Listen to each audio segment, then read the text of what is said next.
Fatalo fatu, ele swafa man malo Yesu Keriso, e renei fo ia fiafi, ele pa ia male mamalu si tātou watanu, malo le soifua, malo fo ili fo lau, e renei fo ia fiafi, fa manu ina lava le swafo Yehova lo tātou watua, o mwhaione tai mailo tu soifua, ia malo uola renei fiafi tātou te whaasoa, matala tala noa i lana upu. Amen, vi ia le tua renei fiafi, a whai o lea ua e a whea lunga o tātou Bible study, e por tātou wa onga tu spa ia fo renei fiafi, tata noa inisi o vaenga o le fionga pa ia le tua. Amen, la tātou womu mua tatalo, ia o le tātou a mata fo ila ia o le tātou tata noa le tātou plokalami, e renei fiafi, le tua lo mātou tama, vi ia lava lo suafa, ia wha manuina oe, o oe o le atua le lei, o oe o le tamā, o le ola, o oe o lo iai le manuia, o oe o lo iai lo mātou, wha moe moenga lo mātou tamai te alofa ia te mātou, le nei a fiafi ia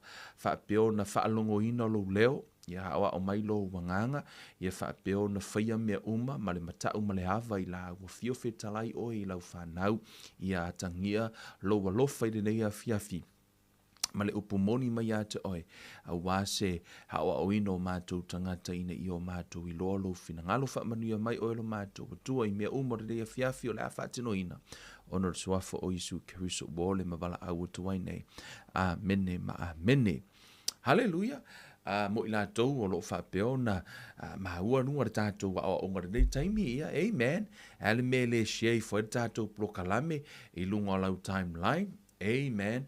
A vea oe ma wha manuianga i seisi, ia o tau ma whai fo i e wha atino ina re tātou wa o onga i le tuspa ia e o a ole upo le atua, ia ina ia ma whai o na maua ia mo o fo i le upo le atua o ai lava seisi to tono lo a inga, ia e ma whai o na o iai ia le mana o le fionga pa ia le atua, na utara noa i le vaenga le nei o le tatalo o lo tātou tata noa i nei. O se tasi o vaenga e se lona tāua e le tātou whainga malanga, ia ona o le tasi le nei o vaenga e tātou te whiso o taia i male atua, ma ave ai le whaatangana i le atua e ma whaiena ia whaia se suinga i tono o tātou wola ma soifua. Amen. Vi ia le atua o te iloana, whaangata mai le tātou ma tā upu le lava i aso le tātou talanoa ai. Si tātou atu toi pa i se vaenga no talanoa le vai aso le te nei. Ia ona whaanga solo le tātou plokalame, a watu fo i le whaafetai, ia, mai lo nei tangata, whaatasi e mosio o ainga, ia, i pāanga o Mara Kevin Life Ministries, i lātou o loo sia ina le tātou plokalame, o i lātou fo i loo whaapeona no fo tatalo mo le tātou plokalame, whaapea fo i lātou o loo whaapeona whaamanuia i tūlanga tau se leni, o fo i fo i maavere nei a platform o se tasi o ngā ruenga e te lulu i ai ia ma e te fōa i ai, mamole toi le whaaftai o le nganga maualalo, ia whaamanuina le suafo Yehova, ia tele nisi o ngā ruenga, ia ua whaapeo na mawhai o na whaatinoina, e le ngata i le tātou ngā ruenga whaatala le lei i ni tia, ia o le tele fo o isi ngā ruenga i o lo whaatinoina, ia whaafetai ia i la utou fōai, ia morsi le fia, ia e le o whailoina lava le tele o ngā ruenga o loo whaatinoina, ia ono i eilo utalitonunga wana o lea tua, ia o loo sila fia o tau loto, ia malo nei tangata, ia na o se taimi, ia na whailoa tuai nisi o ngā ruenga o umona whaatinoina, nisi o ngā ruenga o whaatuina i tia, i le ngata o le whalesa, whaatasi fo i ma whaatauina o tūlanga o taavale, o tu spaia, o materials, tūlanga tau mea ai o langolangoina, e to o se fulu, ia nisi o au nā lea tua o loo i lalo le vava ainga ngā ruenga nei, ia po o loo lango ina ngā ruenga nei, ia i masina uma, ia o loo whaapeona, ia i le ngā ruenga a fōwai a le tātou ngā ruenga nei, ia e eilo tatonunga, ia pei o le ekalesi e Filipi, no lātou lango ina, paulo o le whaila ngā ruenga, ia ma o te mana o fo i o tātou lulu se ele lei, ina ia mawhai o na avia tātou tupe lango i ngā ruenga le atua, ma le whaatala le leino le lalulangi, ina ia eiso tau i pe alu atu le langi. Amen. Leo te whaaftai mo whaamalo tuai i paanga umalava le Kevin Life Ministries, i lātou o lo whaapeo na fōwai, ia malango ngā ruenga nei tele nisi o ngā ruenga o lo whaatinoina, o le a whailoa le teimi nei o lo whaapeo na ngā lue, ia mo lo whaatinoina se ngā ruenga te le lava i le teimi nei o te iloa e benefiti e le tino ke riso o le a o whaailoaina ai le i o i le ungo le nei tausanga o le a o whaailoaina ai le nei poloketi ia ona e le i whaatanga ina o le anganga o le atua o na whaailoa i le temi nei ia e lo tatununga o lo o ngā lue ai le temi nei ia i tua o lo o whaapeo na ngā lue ai ia ai o te whaafitai atu ai i paanga uma le tātou ngā luenga wha mālo le fōhai, mālo fōi wha manuia le atua o lo atua e wha atoa ia te o tau mea o tau wha alu, ia ma le tau manatu mai fōi lo tangata nei, ia ma ngā luenga lea wha aftahi atuai i le suafo Yesu Keriso le alu ora tātou pulokalami, a whai ua vea le nei pulokalami o se wha manuianga ia te oe, ia le o ino le upua le atua, vi ia le atua, o lo o wha apeo na wha atino ina tātou Bible study au noa mase totongi, e mawhai o na e download o tele nisi o tau wha manuia hina, wha awhitai i lea tua i lana upu, i wha manuia i lona suafa, ma o lea nganga fo i lea, e le o yeise nau nau ta inga, e totongi na Bible study, ai o te wha awhitai a te i lato ua tu o e lea tua i o lato loto, e fe so ani mai lo unei tangata, ai fe sidi mai Kevin, e ke mga o miese kupe, yes, o te mana o mia tātou umalava e mana o mia it's a tool o le mea whai ngā luenga na au mai e lea tua e whai ngā luenga a le eile tupe e le mwhai na tutongi le whale e le mwhai na wha o ngā lau whanau e le mwhai o na whai le tele o mea uma e o lava le pili e mea umalava e le mwhai o na whai pe au no mara tupe Amene, ole tupe la fu itala no el tus pa ia so e mamori la lo fa fitai ya te ila to o lo lango hina la unga luenga ia malato fo ai foi ia i le tulanga tau se le ni nga luenga nei fa manuia le tua ia te o amen ole mata upule ai le tala noa i le vai aso le te nei nana o pa i lava tatou me i lo le si vaenga lea ona i tutono le tuspa ia o lo o iai le tatalo scriptural prayer por le tatalo ina i o afionga pa ia le atua e te au mai ai upo le tuspa ia o matatou o e whaile tatou scriptural prayer amene au mai ia afionga pa ia le atua e au mai tatou te tatalo ina o le isi tatalo le tutono interceding prayer por le tatalo le te tua i le va le ala tatou tano i le afiafi le nei interceding prayer.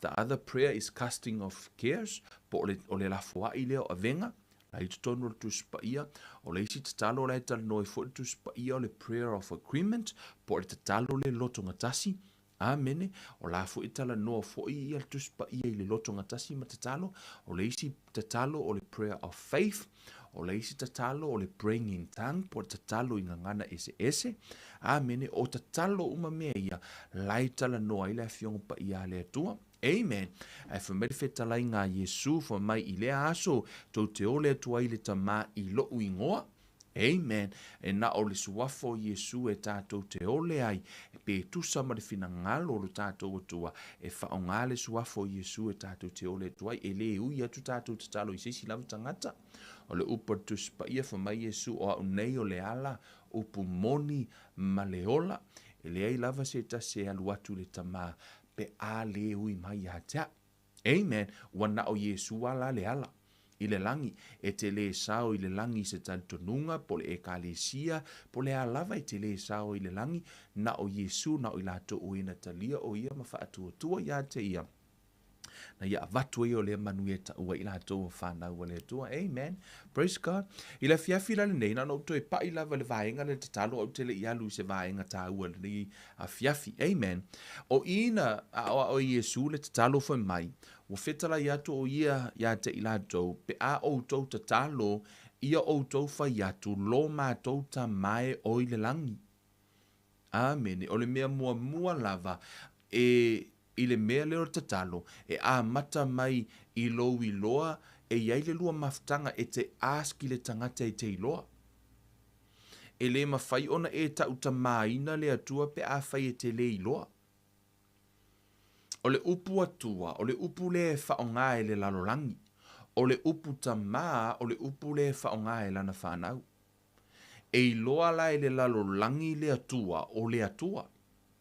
Ai loa e oe maa u le atua o le tamaa. Mea le nana a mata i lava ia le tatalo for mai Yesu o le tātou tamaa, which mean e iei le sootanga. Lona winga e ese le ole le atalii, ese le vala au le lalolangi. e le tutusa. Amen. E le tutusa le tangata o lai vala au i le atua, ma le tangata o lai vala au i lona tamā. E ese so o tanga ia. E ese le vala au ale polonga, ese le vala au ale atali. Amen. O lea lai fwe mai le whetalai ngā Yesu au tātou tatalo, lo mātouta mai o i le langi. O lona winga, e iai le relationship leo le atali ma le tamā. Amen. O le tā ua ia e aona e malama mai. Ia e lolo tamā o lai mana o le atua e tā ua o ia o lo tamā. E mafua na mamafala utala noa i ona e le loa a toa le winga po le point o lau tatalo pe te le malama i le tatalo. Pe a fai e le aise lua so o tanga le o ia o lo tamā. Po o ia e le aise se va la lata lea. A e tā ua le upu atua e pe e mamao kele. Amen. A e tā ua loa la le upu a tamā e ele so o tanga. Amen. E ese fo i la lau approach. E ese lau tala noa i lau tamā. E ese mai lau tala noa i le atua. E le tutusa. Amen. Te le iloa ia te oia o au e ese. E ese lau tala noa i lau tamā. E ese lau tala noa i le atua. O aso la ukala ngo i le akua oka. Pe ka ke fefe e le mamaru. E ke lo ke mi ka ke fefe. Ia. E pe ka ke fefe fo i le atua. Fo i le ke wakango mo le akua fai. O mea o nga na matua i se uma le ata o le atua i lo uma fau fau. Ona fo i o te le o i loa o ia o lo tamā. O le taimi ana o malama i le winga o ia o le tamā. O i nganga sui a koa lo la uwa ai i le atua. O i nafo ino o i loa ai. E le aia se ista mā e sili atu na i lo tamā i le langi. Le ifo isi alofa e sili atu i lo na alofa. Amen. So, tā ua la lo i loa e ele so o tanga. Relationship. O le tamā ma le atali. Amen. Fa mai la i o tala. Lo mātou tamai o i le langi ia lo suafa o lai mana o a e tatalo. Alu e te tango fa i loa atu. Amen. Hi daddy. Hi tamā, ma lo lava tamā. Wa mai o i le nei. E peo le tala no i lo tamā i le tino. Amen. Ia ka ilo ia oia o au i e te lo taimi, no? E pe waka māsangi fu li lo ke luskai au o kala mai. Good morning, Papa. How are you this morning? Pia raka kalango lo kama. Amen. You know, it's like a father and a son. Te ilo e pe fa pe na fu ila weird relationship ma lo tama. You know, e iai ia lau tanga e watu le tala lea. Ono a uno o wola i whetotono lo aingo, a una o maa ua molo tinalo o langa ato. Amen, ma siok to fine. So ele i aila so ta mai to tono le ainga le temino to pui foi. O e tasi ala le tama loa sa fai mo tama o mato fai fe au. Tama fa le anganga so kake alu fu le pe o ingango kai loa i se me ka us tama fa le anganga. Ya mato e kale si ala. Ia o te tango wha mtala sa o ai au ia lo ulangona. O aso la, a fo ino le mea, sa iaile taimi no o le, I wasn't really sure le ata o le atua, ona, o le sau wā i o le mātou o lopta māwha le hanganga i po le mātou whaiwhi au i la aso, le mako o loko.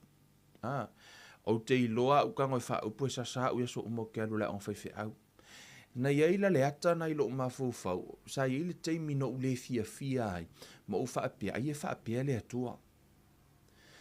O nei, o le sau wā o le tangata na tā ua le au na le atua, na ufa apia uia ai e fa apia le atua, e sasaka ika pe a ika, o ia wa afue ula aso o le whanga au mo kwa malepe ia ua.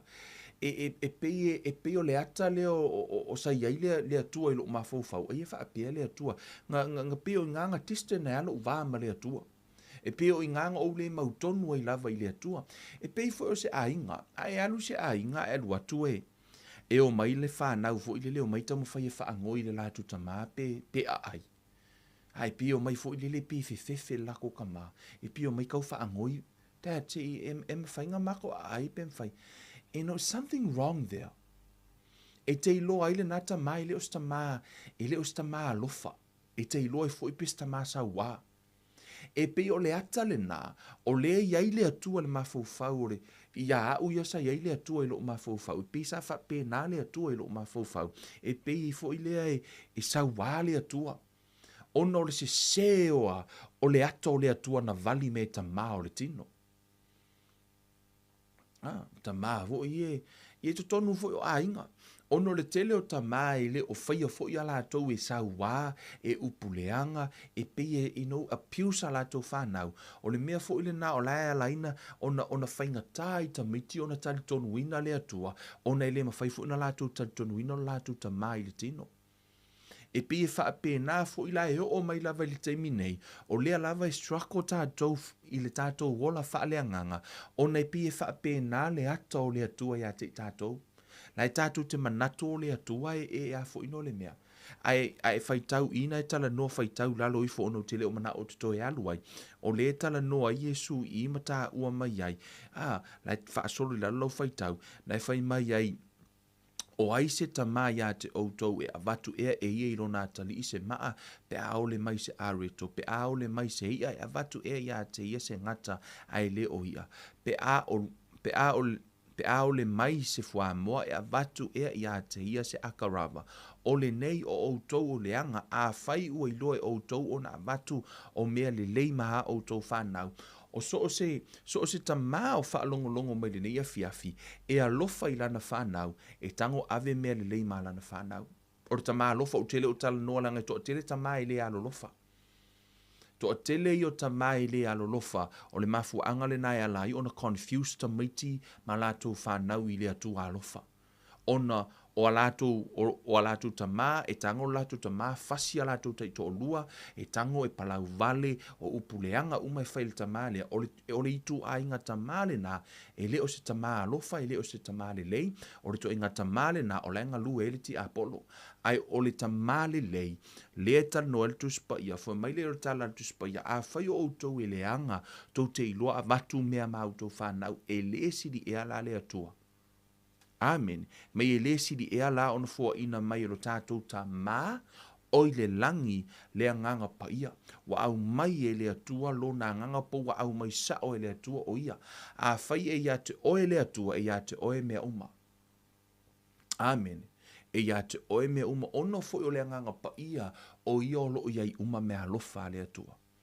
Amene, o mea umalava ia ke riso lo i le nganga pa ia, o ia lea na au mai e lea tua na e nofo i te tonu ia te oe. Amene, o ia fo i lea o lea la a tātou tata noe, i se vaenga tā uore ne ia fiafti, au no mana o wha manino mua le ata le nā, ia e loa le o tanoa lava yaso, o ia o lo ta mā, amen, a so se teimi ala e te tatalo ai, ia e loa le so o tanga lea. O lea tua, o lea tua e pei o le tangata o fo i lea, lera wate whate ta inga o lea tua e pei o le tangata o fo i lele, whapio, tangata i sa moa, e le tangata o lai whai ma whamasino sili, peo ko inga lai whamasino i o tato whamasino, i tato whamasinonga, o lai e le whamasino, ai a umalana ngā ruenga i to tonu o le mālo sa mo o i o le whamasino, a alu i lona a inga, o i o le tamā. Ai a sau fafo malona a inga o i o le whamasino. Amene.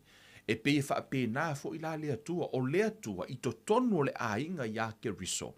Amene. O i o le tama, he's a father. Ai a sau lea tua i lana va ai i le lalo langi le nei. O i o lea tua, o i o le whamasino le lalo langi. He is the creator. Amen. He is God. Amene. E peila a saule atua i fafo me o le a inga ia ke riso. O ia o le atua. Pule au o ia i nou. Ai a sau to tono le a inga ia ke riso. Amene. I la tau wa tau whanau wina. O lana whanau ia ke riso.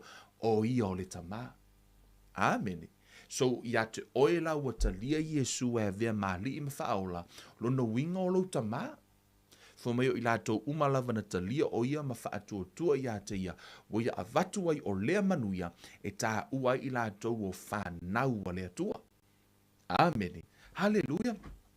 Praise God. Yeah, I don't know about you, but stasi nao mea kake me mikai, kake whalua i o te loa e a fo ino le mea. Pe o ke mawhanga i lo uloa. o lai pui a ue lo tama. E le tu la fua i a te au o i o lo ule leo ma moi. Amen. Fa mai na te loa o i lo ingoa, he know you by name. Amen. O le se tātou mta upuna le sa hauni toi nei, o suafa o le atua, the names of God. O ingoa ona a e fia i loa le atua, ta tauna e i loa lona ingoa. Se tonu tu spa ia e tele ingoa lai ta ua i le atua a e malamalama i ona ingoa, wa e malamalama fo i le atua po o ai le atua le tauna, po o ai lo tama. Amen. So excited be e o tātou fa soa i le afo tātou wa onga i le nava henga.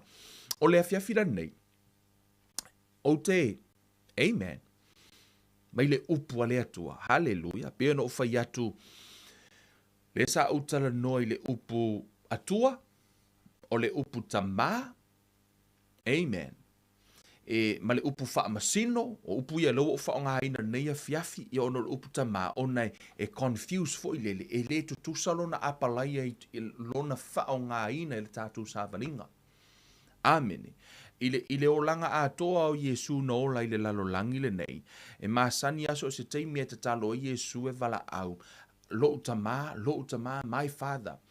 Pau wale teimi na vala au o Yesu, my God, o le teimi na ilunga o le sātauro.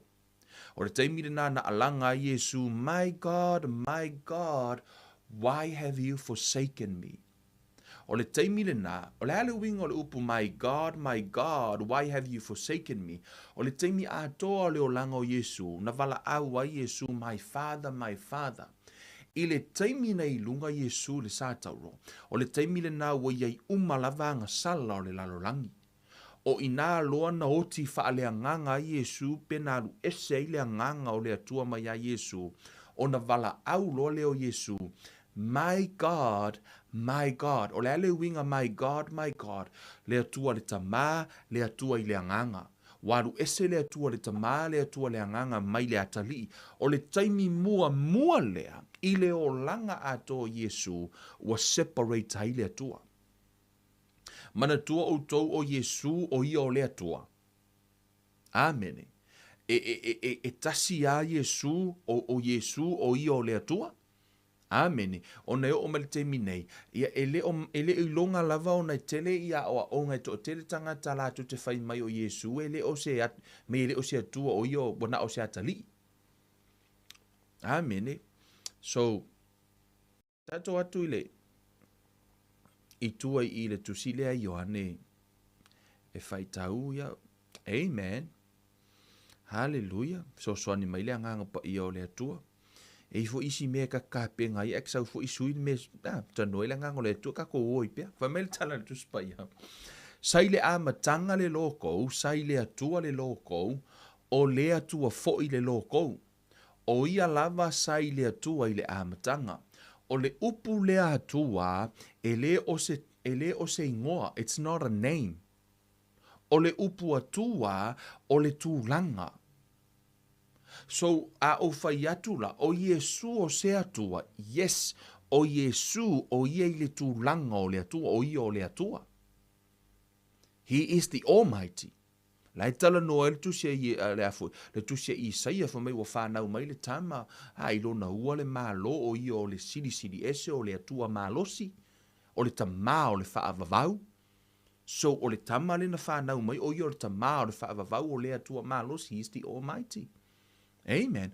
O Yesu la fo metala tu spa ia o fo sai le amatanga le upu, sai le atua le upu, o le atua fo i le upu. Tu sala o le upu lea. Amen. O Yesu, si koe kau keua kwa vaenga lea o nei, o le confuse i tātou i le afo, i le vaenga lea. O Yesu, i le anganga, in the spirit, ai le i whanau Yesu i le tino. O Yesu e yailo na ingoa sa yai. Hallelujah. Just bear with me. So loko e su e mai le ingoa Yesu ngai. Amen. O na o mal te minei o le o se tasi o vaenga o lo fa pe ona confuse i tātou ia ma tātou le mautonu fo il tūlanga i tātou tatanoa i le fionga pa i ale atua. Ia au te mana o ia ia whaapeona tātou wa aile i mai le fiong pa ia le atua mai se vaenga le i tono le tusi le whaalinga. Amen.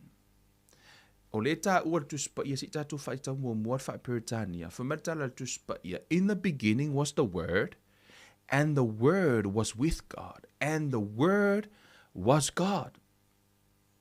Amen. For mai la ior foi upe lua, for mai foi upe tolu.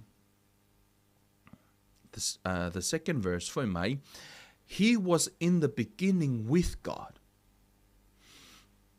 Amen. Sai ai le amatanga ma le atua. For mai, sai le atua i le amatanga. For mai, na ia whaia mea umalava, ele i whaia se mea e tasi na whaia, ele i whaia hia. Amen. O Yesu la, i le lalo langi. Amen. O le tusi lea Ioane, a e whaitau iai, o lai a mata mai i le langi. Amen. It start from the heaven. I le langi la, na whaingoa ina Yesu o ia o le lo kaupo o ia o le upu. His name, he's the word of God. O ia o le upu o le atua. Mea le nai ale, nifo me le tusi pa ia sai le amatanga le upu. Le loko, the word. Amen. O le tau vali atu le tala lea ona e tangata whai mai o le o Yesu ele o ia o se atua. Whai mai le tala le tusi pa ia, sai le amatanga whaatasi ma le atua. I to tonu o le tusi lea a whaalinga, o lona mata upu, I believe, o le mata upu se fulu ma le tolu o whaalinga. Amen. Whaalinga o lona mata upu e, I think, bear with me, sfulu mariva. E leo ni mea ia, o leo ke ia o kako ke karkalangoa hai. You know, something come up in nei taimi e tātou te whaasoa hai. Amen. How many of you know scripture e au ngā mo tātou? I think verse 13. Amen. Whamatala tu spa ia. Taimi ne leo sau wa Yesu. Le saunga whaalua is fomai. Ua ofu foi o ia i le ofu ua fufui le toto, ua whaasua whaina o ia o le loko le atua. So o Yesu, o ia o le loko, he is the word of God. For metala tu spaia, he was clothed with a robe deep in blood, and his name is called the word of God. O ile tala noa, he's talking about Jesus. O Yesu la, ile lalo langi o tangata, his name is Jesus. Ile langi, his name e whaingoa inga the word of God. O ia o le loko. He is the word. Amen. He is God. Amen. I luma la le tusi a kenese. Kenese o lona mata upu mua mua. E no o ie tele na le no whaingata i na wha malamalama o na to o tele le malamalama i. Whamatala tuspa ia na whaia e le atua. O le upu atua le tala noa le tuspa ia i. Amplified version nei lalo nei te vai mai ai. For my in the beginning, God Elohim, o le upu Elohim, created by forming from nothing the heavens and the earth. O le upu El, it means God, e plural. O iafo, e singular. O le upu Elohim, so se upu e peru lava iai le him o H-Y-M o H-I-M i tua i le whai unga o le upu, which mean a plural pe numerateli. Amen. So, i to tonu la la fionga pa ia le tu. In the beginning, God, lai tala noa, God the Father, God the Son, God the Holy Spirit. Elohim. 3 in 1. For mai leo tala le tuspa ia, for mai saso ona nunumi le lalolangi ma ua ngao ngao no fitia fo ile moana ile pauliuli, na whengaio i fo ile nganga o lea tua, Elohim. So the Spirit of God, lea nganga o lea tua, which mean ile amatanga na iai lea tua le tama, lea tua le alo, le upu, lea tua le nganga pa ia, for mai la ia, ua fetalai mai lea tua. Amen. O le ale me saupe a fetalai lea tua is the word. O le upu. Fa mai le tala le tusia e peru le ise mea na whaia ele le tusia Ioane. Ele ise mea na whaia ele I whaia ia. Fa mai le tusia e peru. Es fulmaltasi. Amen.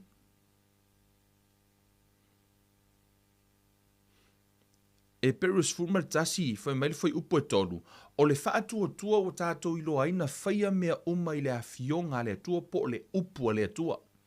Everything was framed by his word.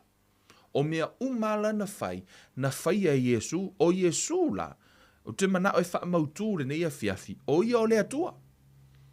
Amen. Ona ia nisi o lo o ina e wha apia. Amen. O Yesu ele o se atua. O le atua e tolu tasi pa ia. Ne ele tolu tasi pa ia. Yes. E te le maua le upu tolu tasi pa ia. E te tonu le tusi pa ia. E whainga tāla ona malama i tangata la to te whaitaua from the natural standing points. A whaitau el tangata whaale tino le tusi pa ia. E fiulo na mawhauwhau e whetu unai. Whaafewhianga kolu ai kasi. Tau te ilo le whainga e le atua a tamu ma ewa. Na whai e le atua a tamu ma ewa o le tane ma le awa. Ai whameritara le tusi pa ia. Kasi a lai ngoa ngai ai. Their name was Adam. Whako ai ngoa Eva ino ua pa ure whawhine. Whato ai no ua pa ure tangata o inan whato ai ngoa i Eva o Eva. O le ngoa mua Eva, Adam, male and a female man. Na whaila e le atua e tasi a tamu ma Eva. Kea, whametala tus pa ia o ai lava e tasi ma le anganga, o tasi la ua join with the spirit. They are one spirit. So o Yesu, mai Yesu, wa ui tonu o le tamai tonu i tea o tasi ama ua. E fiu la le mawhau o tangata le tamai nudo le lunga i o tangata. E fiu e fitu unai ha, e le malama. I le tātou ha, i le lalo langi le nei, e le mawhaiunga e malama i le atua, because o le tuspa ia, e le mawhaiunga e whamtalaina le atua, e le se mawhaiunga whamkalainga. But that's the best that I know now. Paule nao se mea o lo te ilo e hau ia. Ai ona e toa tele nisi, la lava e confuse, ma le mautonu e lava tangata. O ai e Yesu, o Yesu, a e maua Yesu, wa e maua le tama, o le atua le tama, na o Yesu lava e te ui ai. O le atua la, o Yesu la, o le alofa le na o le atua le lalulangi ala ia Yesu, amen. Maukuka ko Yesu, amen, thank God for Jesus, hallelujah. O ia o le atua malosi, o ia o le tātou whaola, amen. La fia finei, o te fia tala nosi, ka kua kuno ka kumaka upu. I le tusi lea i se kielu, amen.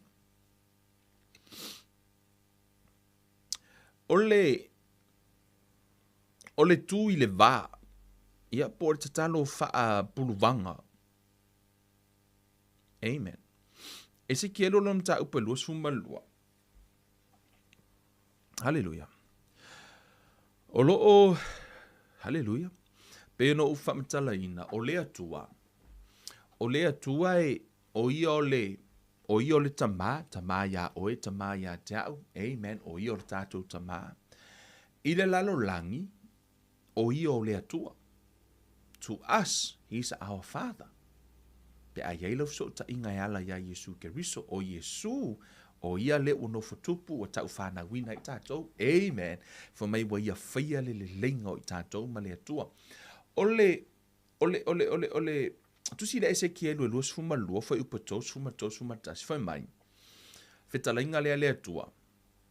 No ousa ili a te ila atou se tangata na te atia e ina le pā, matu i le mea ua le petia i o uluma, mo le nuu ina ia o le faa umatia ai o te le i maua lava. O le fetalai le atua i, for mai na ia sa ili se tangata e tu i le vā. For mai, so I sought for a man among them who will make a wall and stand in the gap before me on a behalf of the land, that I shall not destroy it, but I found no one. O le fai mai le fetalai ngā le atua i, na osa i lia se isi e tu i le vā o ia malea, matangata, ai ua o le maua se isi.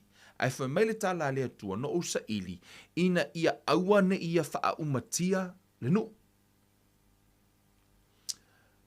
O le atua, pēna o fai atu i le lalo langi tangata lātou te le o iaise lātou relationship o le feso ta inga ma le atua.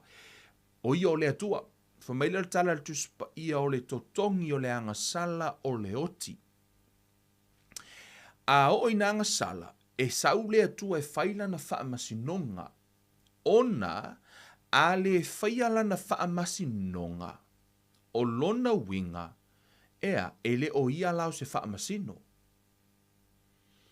And yet, o ia o le wha masino, e ta tau na whaila na wha ai unga. E su e la e le atua se tangata peo na whai mai na ia su ea mai se tangata e tu i le wā ina ia awane ia wha umatia, awane i whaiala na wha masinonga. E fōlinga mai, e le manao le atua e oti le tangata pe manao le atua e whailas, e na te wha masinoina seisi. E ui o ia o le wha masinonga, ai musu le atua na te whaia. Ono o ia o le atua alofa, pe i tai, a whaia na te le whaia o lona winga, he is not worthy to be a judge. Lona winga e le te taulana a vea o ia o se wha masino. Ia o te loa o malama uma fo i tātou, i le teimi lea sa vevesi e fo i ma vevela i o tūlanga o wha masinonga i Samoa. Ino ua, umana o mia lava ia le wungaru o mai le iku, tasi al tangata na ave uma iai le tātou wha moenga na te whaia le whai unga o ai, e le i wha apen tātou wha moe le pāle mia po le ao le mālo po e lafsesi, na tātou wha moe uma lava i le wha masino.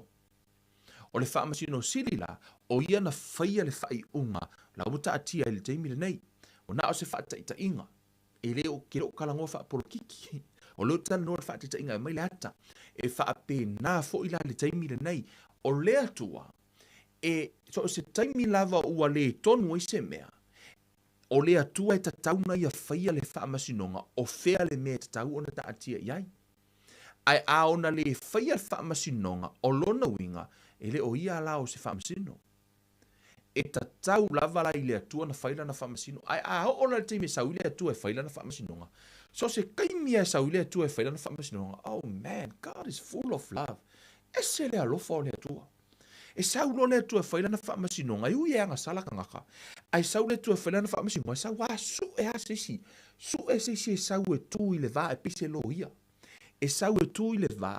Whamari tala le atua, whamai ina ia ou le wha umatia hai. Ina ia awane ia wha umatia hai. Le nu. Ai whamari tala le atua i, ai o te le i maua lava. Whamai la ia, o le mea lea, o te lilingi atu wai lo uita i lunga ia te ilatou, ma o wha umatia latou i le afi o lo uita, o te taia latou wa mio i lunga o latou ulu, o lo feta lai mai ai le li o Jehova. Let me te utala no mua le si vaenga ta ua lea o na iei nisi e latou te whaitau i, o na latou wha apeala ia, oka. Se va aile kua ese le sau wā o le atua le whenginga tuai. Wā le va aile nā le toa tele. E sau wā le atua le whenginga tuai. E le sau wā le atua. Ia lau tanga vatu le ata o le atua le whenginga tuai. E le o le ata atoa le o singa vaenga le o leu te ilo e au ia. I le fiso soani meo le anganga o le atua. A o i le whenginga tuai. E le iai se isi e tu i le vā. E le iai se isi na to telo tangata na feoti mai mamala o le whenginga tuai. Whai mai le to tele o le atua.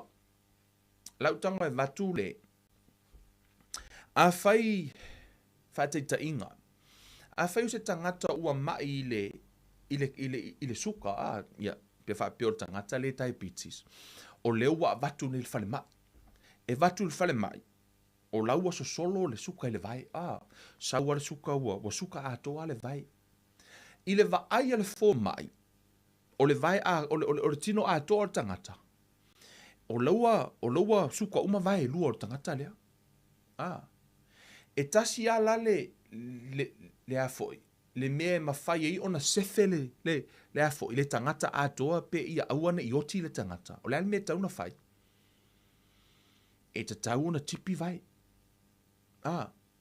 E le whaapea lau o tipi e se le vai o na ita le fō mai le tangata. O mafua na tipi e se le vai o na ina ia lawe a i le tangata. E mo ila o singa vaenga lau waru ese.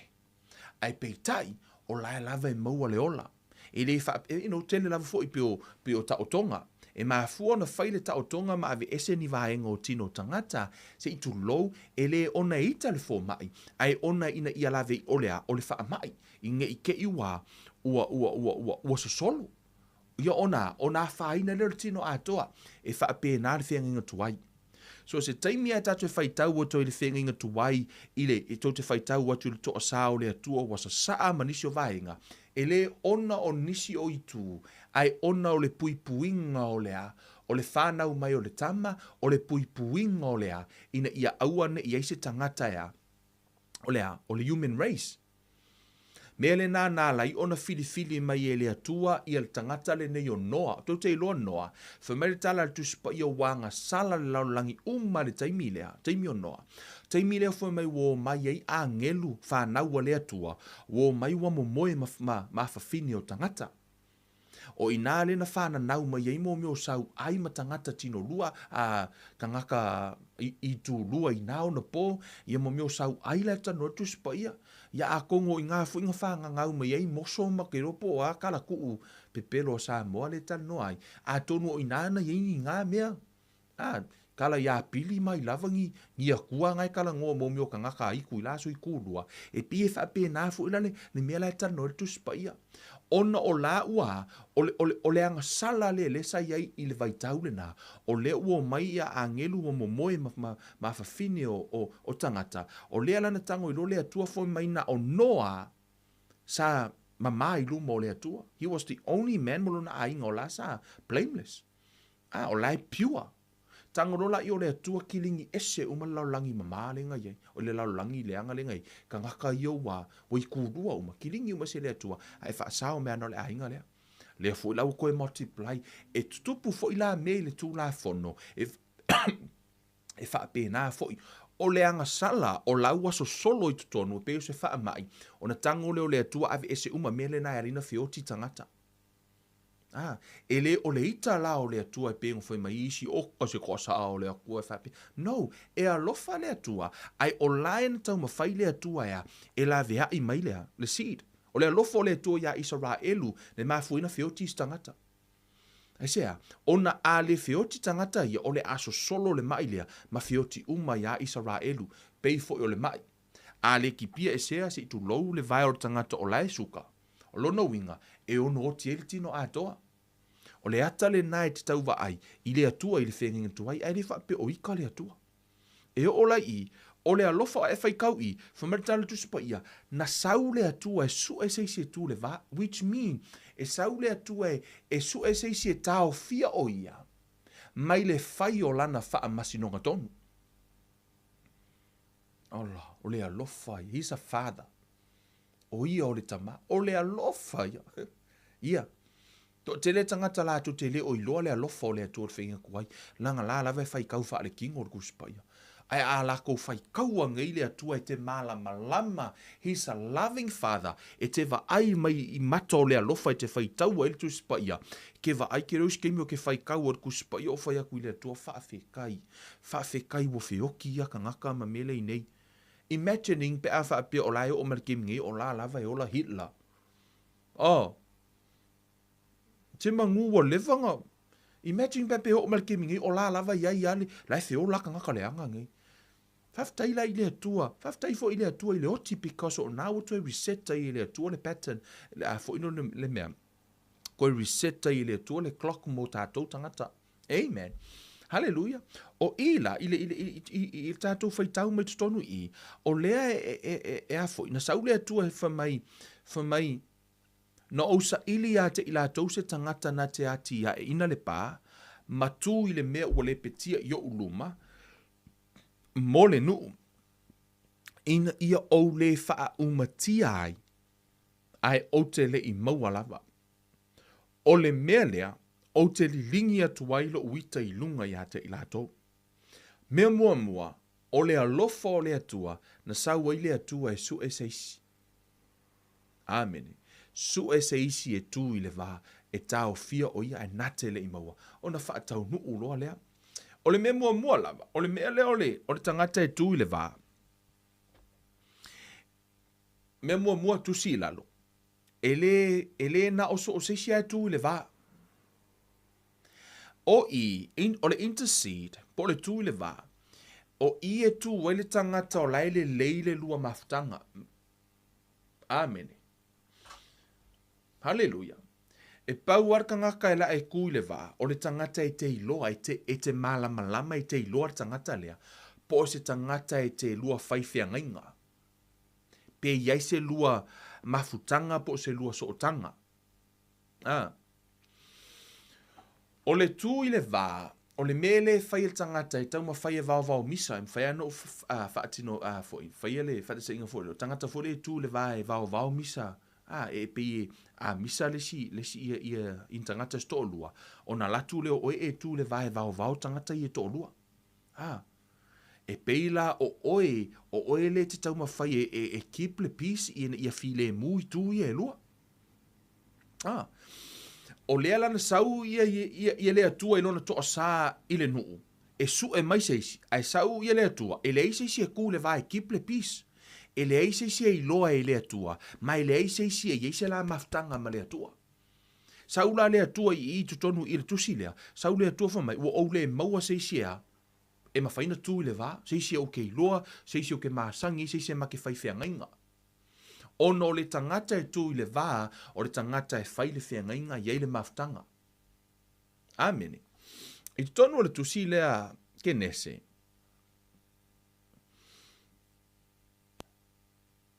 Tato atu mo moe rumar ke nese sfumar fitu, I le ke nese sfumar fitu.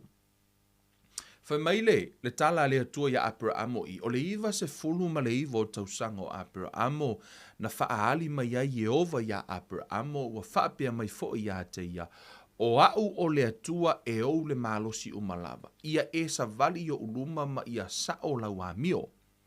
Whai mai la ia, tate o sia le whea ngainga ma oe, o te matua whaatoa teleina lava hau whanau.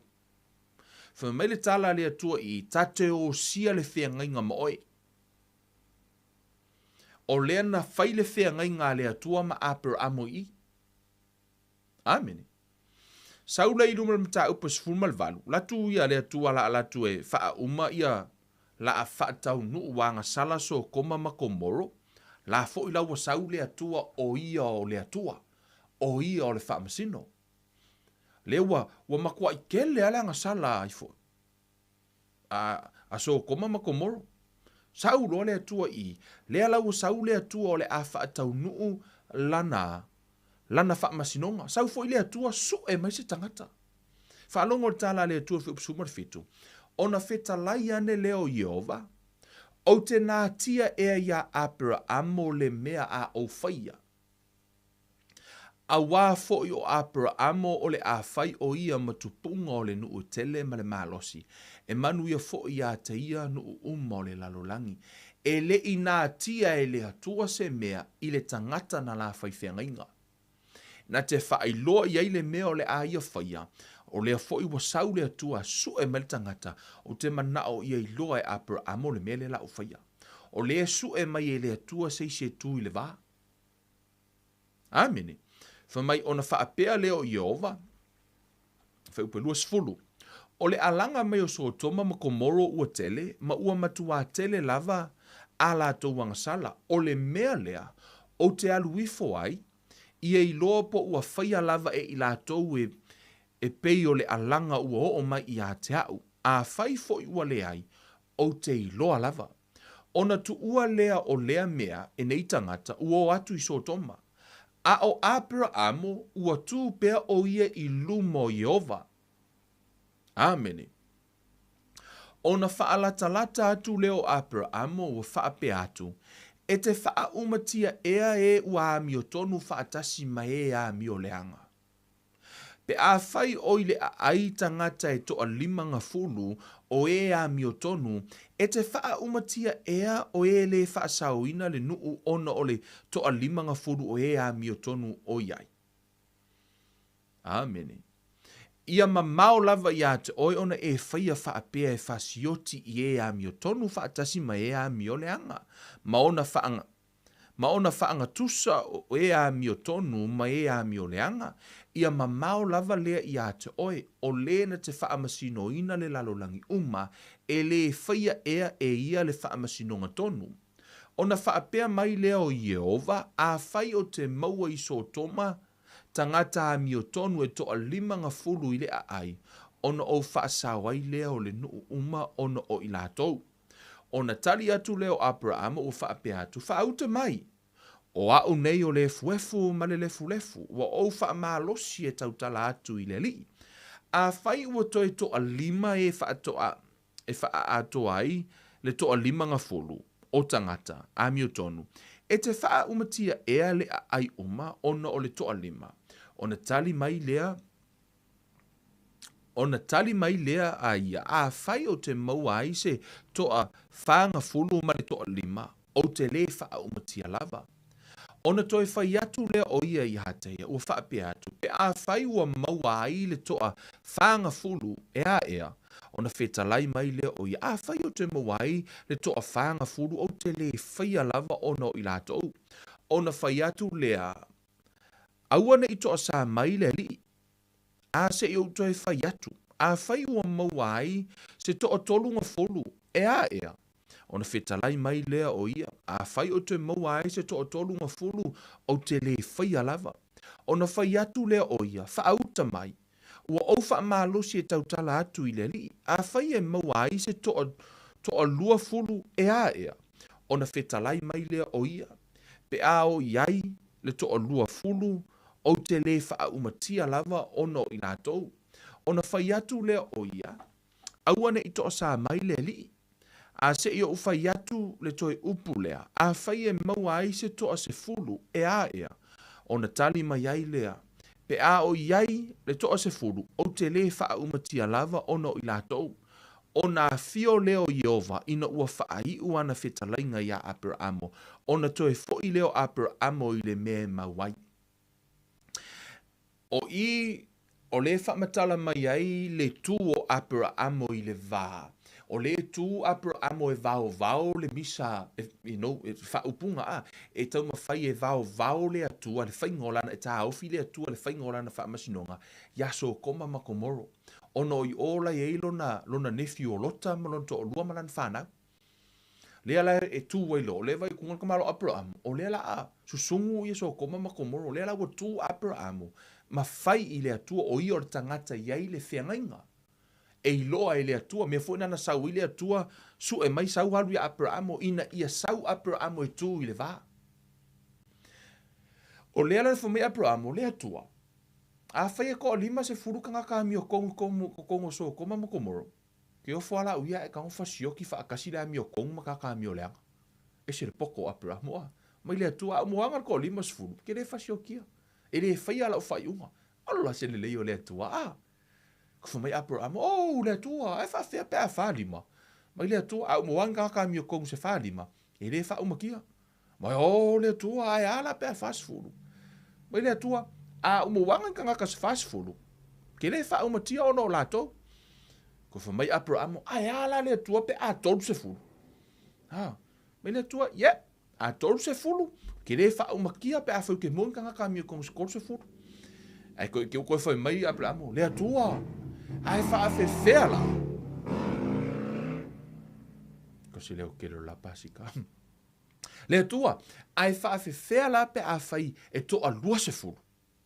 Lua se fulu tangata mi o tonu kong so komam komoro. Ea, e te la vea ia.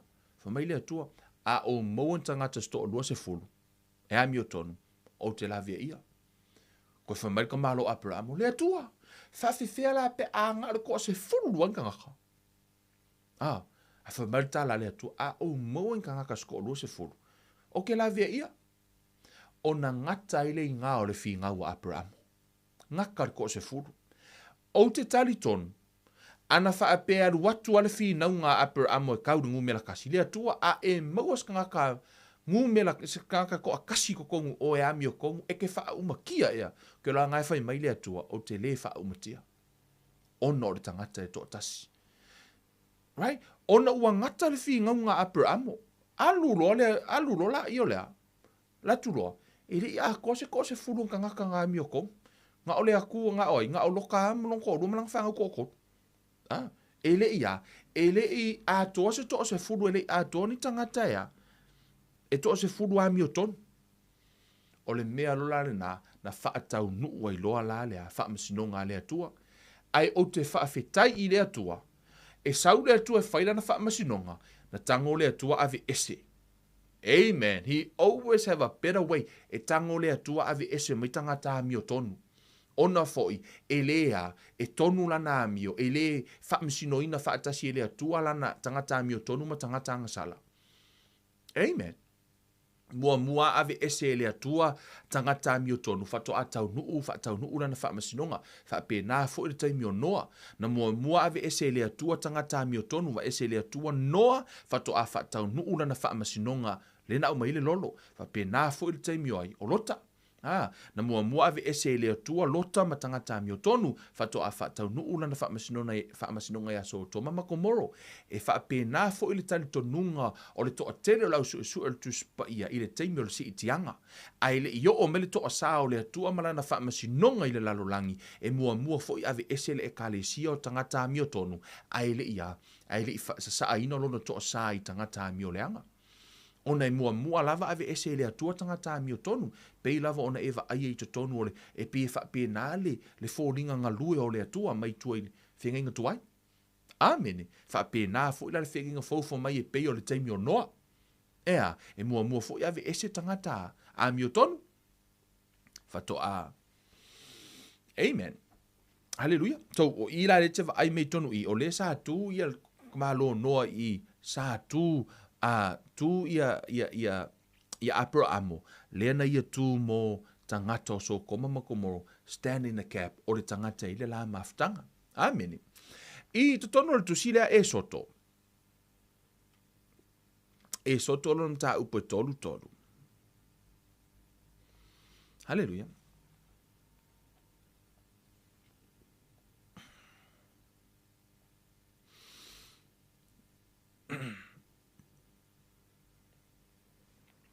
Tolu lua. Fai upa tos fulu e fa solo i lalo. Fa metal jus po ia wo o le tae au no fai atu leo mose le nuu wo utou fai le anga sala. O le anga sala tele o le nei. O le a ualu watu wai hae ia Iova pe ma fai ono o fai se tongi ola. Ono a o tou anga sala. Ono fai atu leo mose ia Iova mana fai atu wai. A we wa anga sala le nuu nei i le anga sala tele. Na fai mo i la tau le atua auro. O le nei, pe a fai ona e wha maa ngalo lo la tau wanga sala. A le ai, ia solo i e sea hau i le tusi wa e tusia. Ona fetalai mai leo Iova ia mose. O le uanga sala mai ia te au. O te solo i e sea lava lea i la utusi. O le nei, alu ia oe, tai atu i le nuu, i le mea no o fai atu ai ia te oe, wha auta. E mua atu la ua ngelu i luma, o le aso fo i o te asiasi ai, o te asiasi lava ia i la tau, ono o la tau wanga sala. Ona taia lea i e ova o le nuu, ono ua la tau faia le tama ipovi, na faia e a rona. O lea na tū mo se i, tato oi tua le tusi lea teo nome. O i le whamatala i le tala lea a. Teo nome iwa. Whai upas fuma tolu mas fuma le wha. Ne whamatala e mo se i, whai mai. O lea nga sala lea Israelu ino ua whai e Israelu le tupua aulo a hifo i, kwa koa saa lea tua. Saurola i o lea tua i, whai mai le teo nome iwa. Ua fetalai mai fo i ova ia te au ua whaapea mai. Ua au i loa le nei nuu. Whauta foi o le nuu e maha a ua. Tu mai ia o tala lea tua na whai a mose. Mose. Tu mai ia hau se ia o wha umatia i latou. Mo o solo ia e sealo latou i ngoa aile lalolangi. O te whaia foi oe matupunga o le nuu e malosi. Ma le toa tele e sili ia te i latou. Fai le atua ia mose, ku mai au. O ai e ngake kao fia le akua, le me wale alu, le atua ia alu. Le me wale sau le atua ia, le me wa sau i fu le atua afe ia mose, e pe o le sau ia mose ka fio fi, e faukua mose ia ngaia. Pe o le sau le akua su ese, le sau no ia, ile tangata sau no natali. Amen. Pe o le sau su ese si e pe al tangata. Wingo le tua le lofo le tua.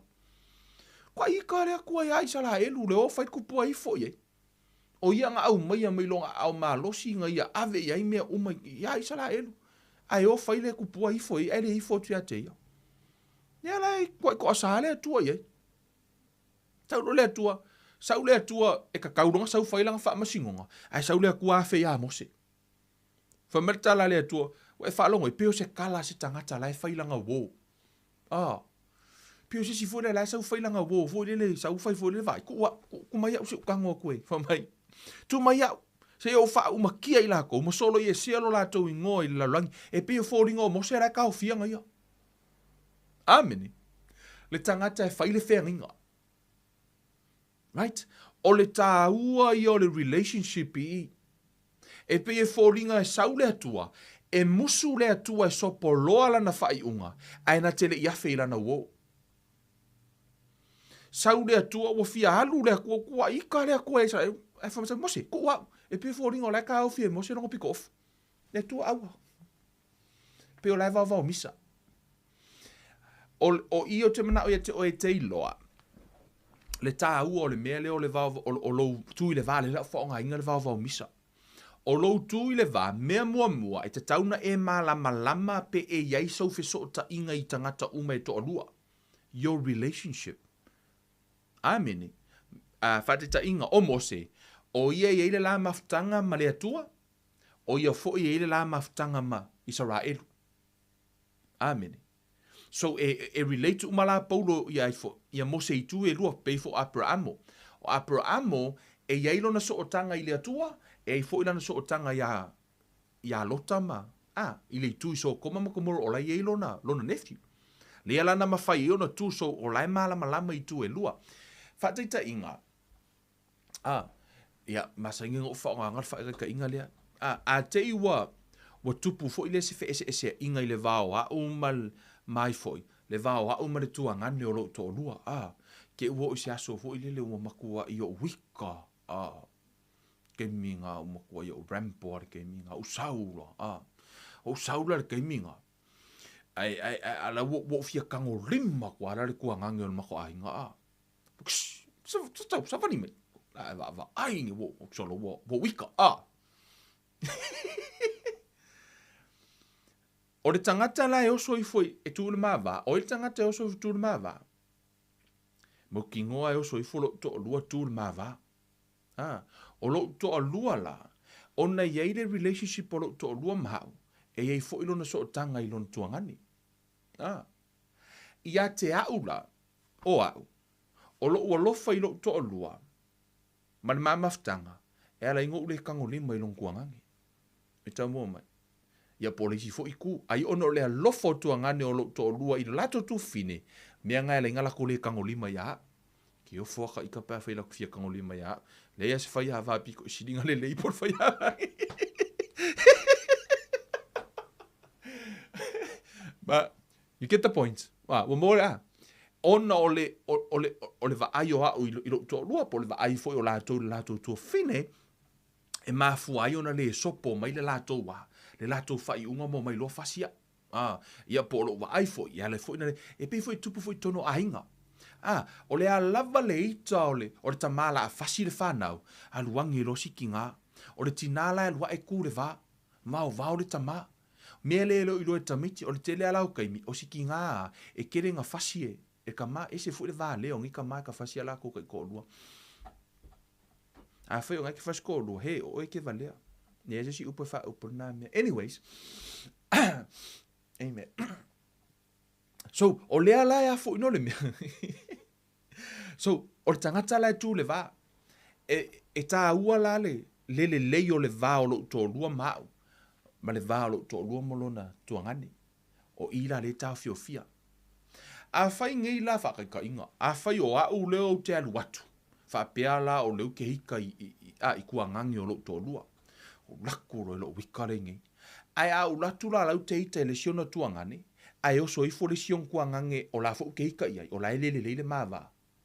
o longo winga o le inga le a maka kwa ila longo winga a maka kwa ila 1 2 iso so o kuma e mua la vele o so mai kongo le va sia la no la fu ile o ile le ma va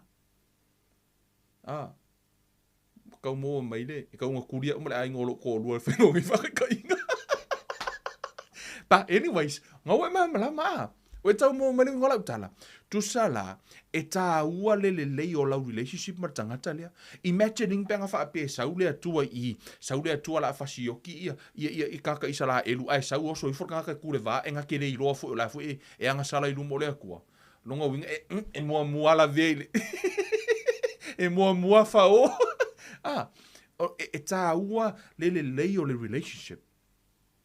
Amen. Le fo le te va ai mai i le mafutanga arkangaka ngi o mose ma le atua. O le wo. Sau le atua. Pe ia mo oi fo Abrahamo. Sau le atua la le failanga fa masingo afa mai. Pe o le a o ngā kia e ia Abrahamo. E pe ia e musu le atua e sopoloa la na fai unga la sau e fai. Na te nā tia mai lana wo. Le tangata la te fai whianginga. Amen. Sau o tangata e tū le vā. E mafuana le fasia e le tamala na whanau ono le to olua polo lona to olua lau tū le vā la vea i tamaiti. Whapena foi ia tūlanga la vo misa e te tauna i le relationship. Whapena foi la ifo mai. Tu mai ia o hau se ia o wha umatia i la tau masolo i e selo la tau i ngore lalulangi. Ai o te whaia foi oe matupunga o le nuu malosi ma le to o tele e sili a te i la tau. I'll start a new nation out of you. Amen. Ese le loko mawala lo mose. Fa longo na kala mose o le poko yo mose. Amen. Fa longo ile le kala mose ka kofai kaumu fa upelua lima. Fa solo ila lo le. Fa mele kala mose i. No o fa pa ui lumo Yehova. Ia o e fanga fulu ma le fanga fulu o po fa apei ono o mua i fa pa uai. Awana fetalai mai Yehova o le ana faa umatia o tou. No o ai o yatu ai ia Yehova o faa pe atu lea li ie Yehova. Au e te faa umatia lo unu ma lo tofi na e la vea ina i lo mana. Wa e au mai a fo inai ai kupito i le a au malosi. Se va aie o lei loa e kaka leo mose le atua. He know God. Amen. Fa longo i tala mo se fa upo e dua fitu. Ia e mana tua kangolo ko malo mo se fa manga ku lai loe mo se o le atua tau si fe ngainga. Hallelujah. O le atua fai fe ngainga. Fa liu lo mo se fa mai ia e mana tua au no Abrahamo o Isaako ma Jakopo au e te sila i le whaalonga tā o le neinu, ma o la toua mioleanga, ma la toua ngasala. Sau whamele tā la mose, ia e mana tua unga ta ma Abrahamo, ia e va ai le tau maftanga lea, au e ke va ai le ngasala kangaka. Wow. Amen. E se le poto mose a. Whamai mose, lea tua, ia e va ai a Abrahamo ma lau whiangainga ma Abrahamo. Amen. Ia e mana tua Abrahamo i sa ako ma Jakopo. Aua e te sila i le whaalonga ngata le nei nuu. Ma la toua mioleanga, ma la toua ngasala. Whaalonga wha upurua valu. Nei whaapea mai le nuu na e au mai ai i mātou.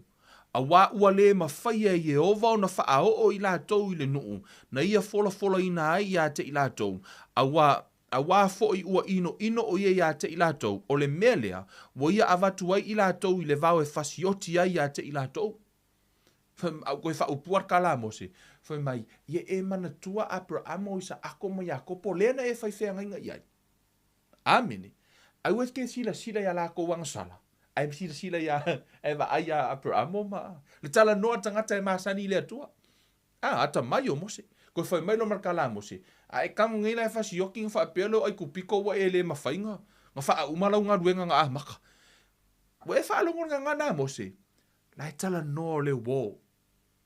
E iei le maftanga. Amen. E iei le sootanga. Whamailo tala alua iwa. Mai a o lou nuu lava i lātou, ma lou tofi. O ena e au maia i lou mana tele, ma lou a au wha aloa loa. E whai tau i lunga. Whamanatala le atua, tu uma ia o au se ia o wha umatia i lātou, ma solo i se alo lātou i ngoa, ai whamanatala Yesu, ai o le tala mo se o lou nuu. Le atua, o au tangata, o lau whengainga ma Abrahamo. Amen. E le i whaapela, o le sau o le atua i, na sau le atua i a mose, o le tātu te vai atua i le tangata na tu i le vaha. Tatalo i le atua, e lavia ia le tangata anga sala. Amen. Mea mua, ia e loa mai i e tatauna i eile so o tanga. I tutono le tusia. Amen. Hallelujah. Kako kaimi. Amen. I le tono le tusia e peru mua, tato atu mua tusia e peru.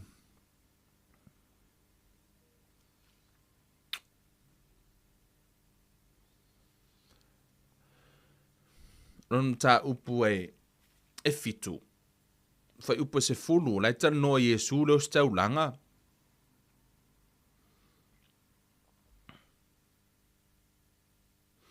Fai mai a wasa i le tino lona tama o ia ina ua whaafitaia met sa keto ia te ia. Is that a right verse? Mua Timoteo, sorry. Mua Timoteo lona mata upu e lua, fai upu e lima. Whametala paulo ia Timoteo. A wae to atasi le atua. E to atasi fo i le puluvanga i le atua matangata o le tangata o Keriso Yesu lea. Ia eiloa. O le upu tangata le whaingoina i because Jesus, he's a man. Whametala paulo o le tangata o Keriso Yesu lea. O Yesu le nautanoi le amatanga.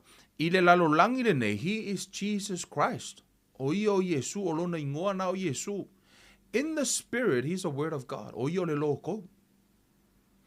I le langi la, o laua iai o le loko, o fo o le son of man. O laua nofo Yesu, o oe maa una suia le atua.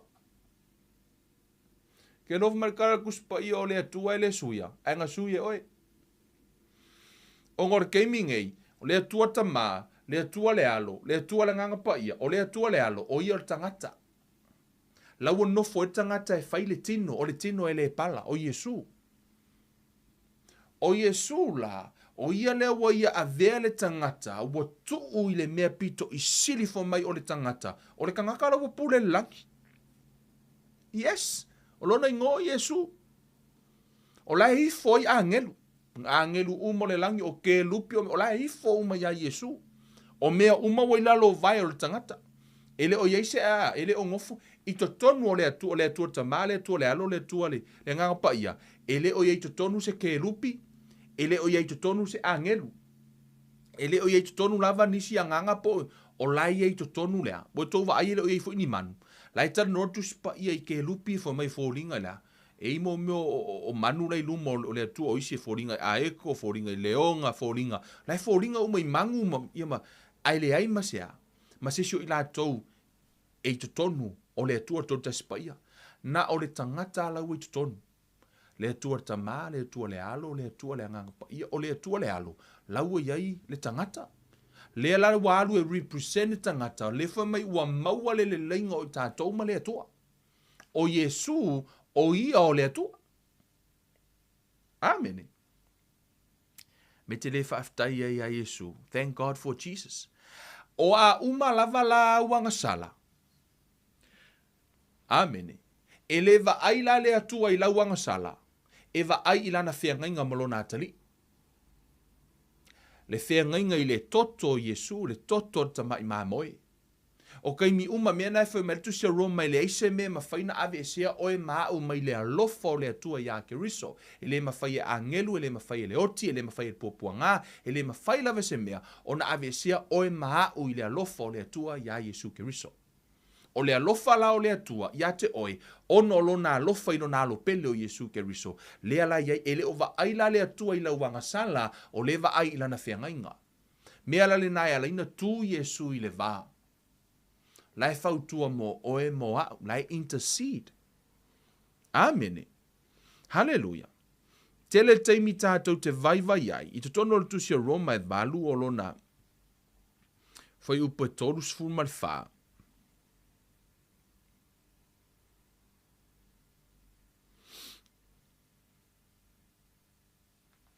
Whamatala tusi pa ia, e whaapea fo i le anganga o na fisosoani mai lo tātou vai, a wā tātou te le iloa mea tātou te ole atuai ma le tusa. Ai peitai o le anganga ua fautua o ia mo i tātou i le oi e le mawhai o na talatala ina. O le anganga pa ia o lo i tonu ia te i tātou lea fo ia e intercede for us. Amen. O lae e ngalue mai le anganga i tonu ia te i tātou. O lana te tatalo ina mai mea tātou te le mawhai o na tātou tatalo ina. I pray for us. I mea le mawhai mea tātou te vai i mea tātou te le o iloa. La lai te talo e le anganga pa ia. Lai fautua mo oe moa.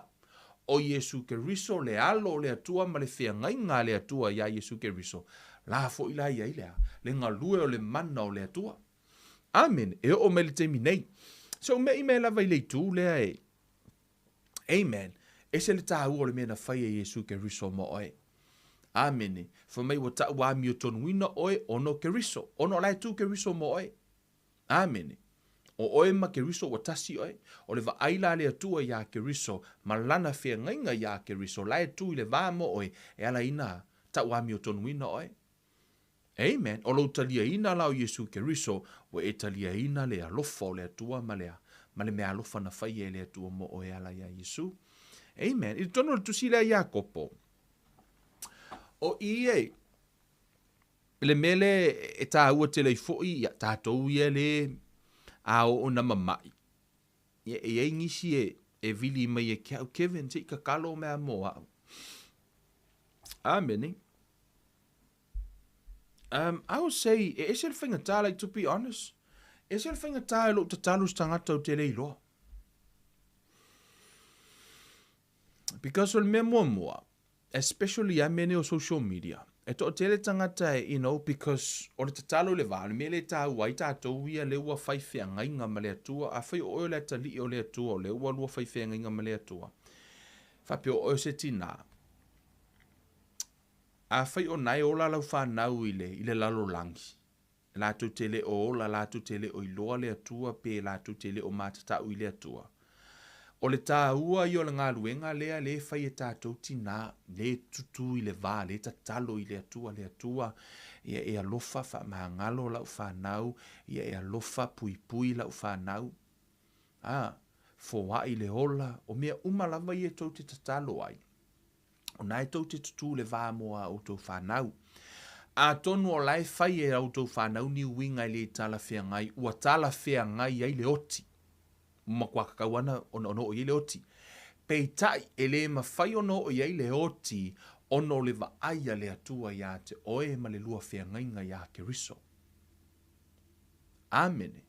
O le va ainga le atua ia te oe lo na whawhine, o oe le te tangi atu o le te ia Keriso, le te o oe o le a whawhine o le atua, o le va aia le atua ia te oe, e ala iona le a fia tangata i te talo ai, leo te whawhetai ai, o ai lava ni ta nao ni ta mao lo te talo mo a lātou whanau. Whaamanuia le atua ia te autou, o nai tau te tutu i le vā. Amen. Nai tau te whaia o la autou wā mi o tonu ia Keriso, le mawhai e o noutou wā, po le tau whea ngainga ma Keriso, whea ngainga ma le atua ia Keriso, le ala iona mawhai ono tātou tutu, e ao lano tātou te talo mo le lalo langi, wale mea le nai rinta talo tātou nei ua whaola ina, tātou te talo mo tangata e le I whaola ina. Ona fo ile se lātou whea ngainga, le ala te talo tātou ina ia whai se lātou whea ngainga, e maa fualan tua ina o iei le whaamasinonga, ona e saule atua e whai le whaamasinonga, e saule atua o lai te tū le vā. Amen, ona le whai alo le o le whaamasinonga. Amen. A o lai ono le atua e te tauna whaila na whaamasinonga o ia o le atua whaamasino I le lalolangi. A o lana whanau o ia o le tamā. Amen. O le tele ala o whanau o le atua e ala tupu I whaafita auli ono o le whaalong tata I le atua. A I le o whaia I le atua o la toa ia lai awhi ai o le atua ia alofa. Right? Amen. I le tusi lea Iakopo. Whameritala le tusi lea. Surfa. Ua mai e so outou. Ina ami atu ia I toa I ina o le e kālesia ia lātou tatalo mo ia. Pe a uma o na whaau ia te I lātou I le suau I le suafo le lii. o le tatalo fo'i e whai e le whaatutua e whaolaina ai le mai e whaatuwina fo'i ia e le li a whai fo'i wanga sala e whaamangaloina ia. O le i tangata i e tutu mo tangata ua mai, o le tele o teimi tātou te mamai ai, o le whingatai no tātou whaatuatua. Amen. O na avela i e to ino le ekalesia, o le i le relationship, o le tala no i tangata lo lotu, e ave i le to ino le ekalesia la e lotu ai. Right? O fia lava le mea nai te lotu ai, a whai o e te mai, a tā uarto ina i le o tala no i se uru singa singa. Amen. O lai tala no i whaife au mati a kono le leadership. Ma le overseer, lai tala no o la tauna, lai tā uarto ina. E lao fie ma le whaife au. A o lai na mamai, o na tau wola i e tangata na, whaife au ma ti a kono ma tai to i ino le kalesia, o la tauna e tatalo mo oi. O na e tā ua fo i le me tā ua lea, submission. E tā ua le iai o le so o tanga lea. O lea tua, he's a God of order. E ala no over tua le verse lea. O na e tā ua ia, mo tā tau ia le mana o mia le wha amalo longa. Amen. Ia, to o tele nisi na vala au mai. Ia, o lo, wa malo lo, wha amanuia le tua, ma o tatalo mo wha amalo lo ina. Ai, e se le tā ua. O le iai o se lotu. O se tantonunga. Fo ilea ya ke riso, lai wha tu e ke riso. E te alu e te submita, i po se whaife au e te alu e te a. E ta ua lo walu le lotu. Ta ua fo ile le lo walu le. E le uralu ta pua ile atua wha tasi ma le au pa ia. Ma e submita. Amen. Toto oi oi le wha leo le atua. Amen. E te au na ile atua, e ki le au nga se kangaka, lai ke au nga ile atua. Amen. A o lai na e mai. Amen. O lai e tangata e tutu le va e tu mo oi. Amen. Pe a whai wala whainga tāia na e wha tua. Pe a whai ke mai. Ke mi ngā fuere ke mai loa. Ia wei re fia wha kua wa fu la ua we wha along kinga. Mana o mia la nisi e tutu mo oi. Amen. So e wha pe nā fu ila le mea leo le atu i le vā. O le te leo isi taimi. E le whai ngō fria le tu i le vā e te le iloa tangata le tutu wa i le vā. Me se fu ila o le te leo taimi i tangata whai mai i mai. Kevin, se ka kalo mea mo au i le mai lea. But I feel like o ke le qualify. Ona, o le telo teimi, o kua i o ule i loa ka ngakange, o ke le o i loa fo i pole ale mea lai loto i nei tangata. So o tangata, e le o mana o i malolo, e le o wha atua toa, o tangata, ia, o telo teimi e tatalo e le work. Ai ala no utala no i vaenga ia, e tā ua ia, o tātou umalava. Amen. O leo tamo whai whamatala atu ina i o tau i loa, le tā ua o la o tau relationship. E le ngata i te iloa le tangata le mai, ai te iloa fo i le atua. A o lai na mai le tangata le na, e mawhai ona e tu i le vā, tatalo mo le tangata le na, e sili atu na effective lau tatalo na ilo tatalo a Kevin. Ona fo o te le maasani le tangata na o lo a inga po ai lava. Se i vanga na ai tangata o maasani ai, ia o tangata lana. O so leo la o loa wa ile maa ua relationship ma o tanga pe o tangata lo a inga. O te tataloa o mo tangata o te tui le vā mo tangata o lo a inga. O lau te iloa o ha uo, o tangata o te iloa, personal level, lau te tatalo ai. Amen. O nao lai eile mafutanga. Amen. Hallelujah. So, e peo, o nisi nao vaenga, o leo te fia tano hoe. Na ua e mo mai le tā ua o le vaenga, leo te tala noa tuai o le tui le vā stand in the cap. E te fautua, pe e te tū, ia po la fo e te tū e vau i tū e lua. Amen. Ina ia mawhai ona awana i whai le whamasino ngā lea tua. Amen. Ia ole, vaenga nā tātou, ma tā upu po tātou prokalame le nea fiafi, o te iloa na ua whaile nā ma whamalosi au, ia ma whamanatu ia te oe, ia e mawhai ei ona e iloa, ia, le tā ua o lau tatalo faapuluvaga, me se a tātou ta mamati nā moa tātou whanau, ina ia au ane e a whaina la tu savalinga, ia e tatalo pia mo i la tau, ia a wale whaaulatanga ke riso, whamanuia le atua, ia te outou, whamanuia le atua i lana upu, ia u whapeo na launga ina, le nea fiafi, ma whamatala ina, ia e whaatau ai le tātou sāwa vali i le tātou o le tatalo faapuluvaga. Ia, la whapeona toi so o le tātou mataha upu i le aso tofi, ia pe aulia i le alofa ma le anga le leo le tātou watua, le tōna mātou tamā whaaftai lau upu, whaamanatu i o mātou tangata le reia fiafi, e ao no mātou i loa, ia, lou fina ngalo, le ia whaamanuina le suafa oilo mātou watua i mea sili ua e whaia, lou alofa ma lou wanga le leituma watu lou vi inga i la ua fio, ia whaamanatu i lau whanau le tāua o le maftanga, ia a meisel sāvalinga, sāva vali whaatasi ma oe, e ala lea i le tatalo, mātou te tatalo faapuluvaga mo mātou a inga o whanau, o mātou wō, ina ia o lātou maua le whaolatanga, i o lātou iai le alofa tu no la ua fio, whaafoi vi inga i hata oilo mātou watua, nei mase i o le whaavau lama, amene ma amene. Amen.